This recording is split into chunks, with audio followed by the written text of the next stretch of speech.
न चेन्द्रस्य सुखं किंचित् न सुखं चक्रवर्तिनः सुखम अस्ति विरक्तस्य मुनिरेकान्तजीविनः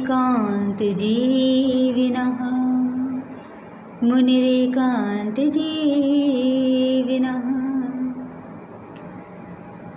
सुख किसको है? कौन सुखी है?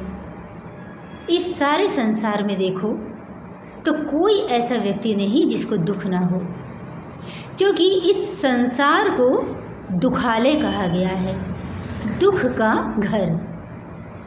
और जो इस दुख के घर में आ गया तो उसे सुख कहाँ मिलेगा? आप कहेंगे तो हमें तो सुख है, हमारे पास अच्छा घर है, अच्छा परिवार है। नहीं,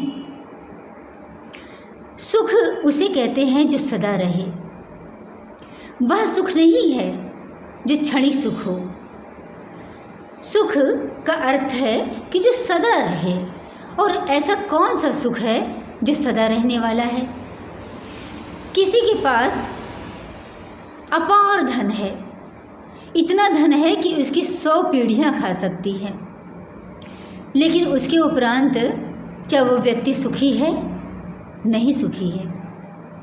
उससे जाकर पूछो तो बताएगा उसको कितने दुख है।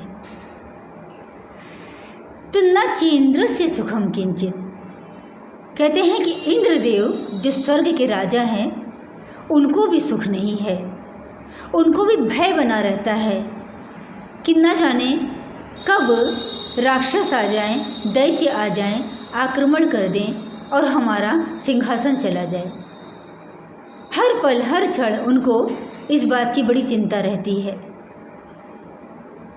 और न सुखम चक्रवर्ती नहा, जो चक्रवर्ती सम्राट है यानी सारी धरती का भी सम्राट हो जाए तो उसे भी सुख नहीं है। तो सुख है किसको? सुखम अस्ति विरक्तस्य मुनिरेकांत जीविनः, जिसका जीवन भगवान की भक्ति करके विरक्त हो गया। वो जान गया कि संसार क्या है, ये माया क्या है, भगवान क्या है, जीव क्या है। जब इन बातों को जान गया तो वो इन सब से पृथक होकर भगवान की ओर चला जाता है। तो ऐसा मुनि जो है उसका जीवन ही केवल सुखी है। विरक्तस्य मुनिरेकांत जीविनः, क्योंकि जब इस संसार को दुखालय कहा गया है, दुख का घर कहा गया है, तो किसी को सुख नहीं है। किसी के पास घर है तो उसको चिंता दूसरी बात की हो जाती है। वो बात पूरी हुई तो किसी और बात की चिंता हो जाती है।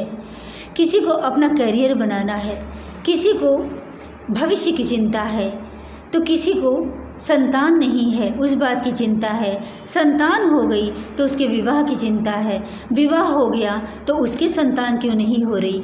इस प्रकार न जाने कितनी चिंताएं हैं। तो ये संसार को दुखालय कहा है। तो इस बात की कभी चिंता मत करो कि मेरा जीवन दुखी है। नहीं, अगर दूसरी की ओर दृष्टि डालेंगे तब आपको पता चलेगा कि हमसे अधिक दुख तो दूसरों को है। और जब आप ये जान लेंगे कि हमसे अधिक दुख दूसरों को है तो अपना दुख बहुत ही न्यून लगेगा, बहुत कम लगेगा, तो अपने आप ही सुखी हो जाएंगे। क्योंकि हमें जानना है कि हमारा दुख दुख नहीं है। हम तो ऐसे स्थान में ही आए हैं जहाँ पर दुख है, और उसके उपरांत हमें इस दुख में भी सुख की अनुभूति करनी है।